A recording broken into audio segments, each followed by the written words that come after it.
Hi students, welcome back. Coming to the next topic in the subject, compiler designs was syntax directed translation.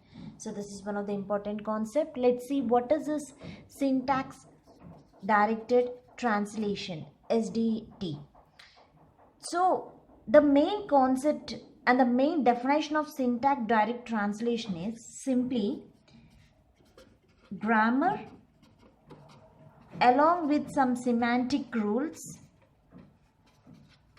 You call it as a syntax direct translation. Grammar plus semantic rules.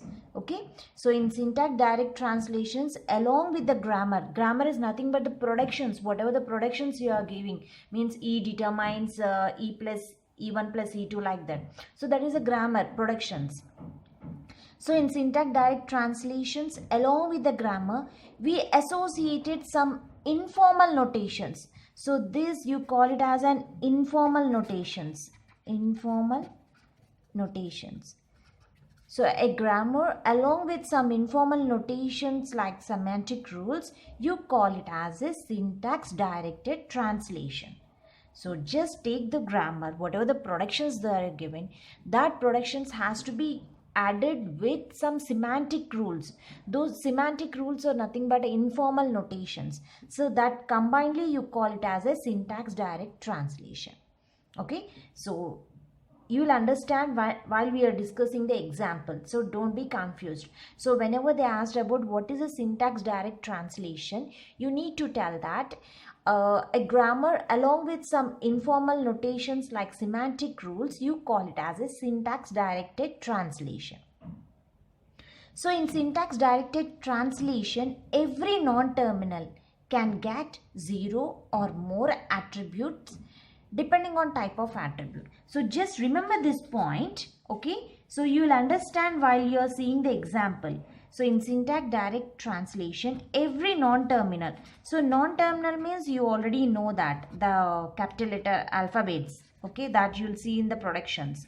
So every non-terminals can get 0 or more attributes. So each non-terminal can get 0 or more attributes depending on the type of attributes. Okay. So in semantic rules,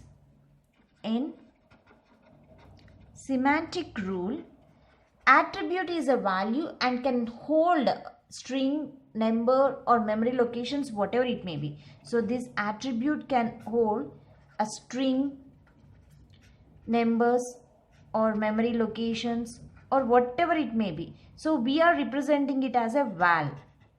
The attribute can be represented as a val. So in the semantic rule. So just remember this point. So in syntax directed translation, every non-terminal can get 0 or more attributes. That is depending on the type of the attribute you are using. Okay, whether the integer, float, whatever the type of attribute you are using. In semantic rules, the attribute can be represented as a val. Okay, so the val is nothing but the value is nothing but the attribute. This attribute may be a string, it may be a number, it may be a memory location or whatever it may be. Okay, so now let's see the example for the syntax directed translation. What I said, a grammar along with the semantic rules, you call it as a syntax directed translation. So what is that grammar and what are the semantic rules for that? Let's see this.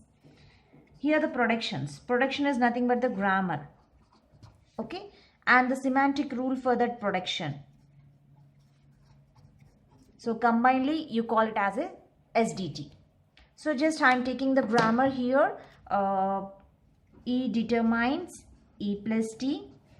E determines T. T determines, let's take T into F. And T determines F.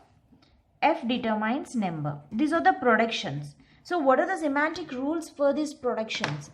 The semantic rules, as said, it is associated with an attribute. The non-terminal can get 0 or more attributes. So that we know that. So this semantic rule here, this non-terminal will be added with an attribute. E dot value is equal to E dot value plus T dot value. So just simply add value attribute to that productions. Okay. So it's because semantic rule is nothing but it's an informal notation. It's just simply an informal notation. So you can add whatever the attribute name you want, you can add. Okay, so this is a semantic rule for this productions. Means for this production, these are the actions. So this is a production and this is an action for that production. Just remember, for each production, there is an action. And here this action is E dot val is equal to T dot val. And T dot val is equal to T dot val star F dot value. And T dot value is equal to F dot value. Finally, F dot value is equal to number plus, you have to write Lex values, L values, or you can take it as a Lex value. So this is the example for SDT, syntax directed translation. So here the num value is an attribute returned by the lexical analyzer. So attribute returned by lexical analyzer. Okay, so this is an introduction of this syntax direct translation. So just a syntax direct translation is nothing but the grammar along with the semantic rules. You call it as a syntax direct translation. So semantic rules is here is the informal notations. Okay, so which describes the action for this production. So in the next video, we'll see how to implement this syntax directed translation. Thank you.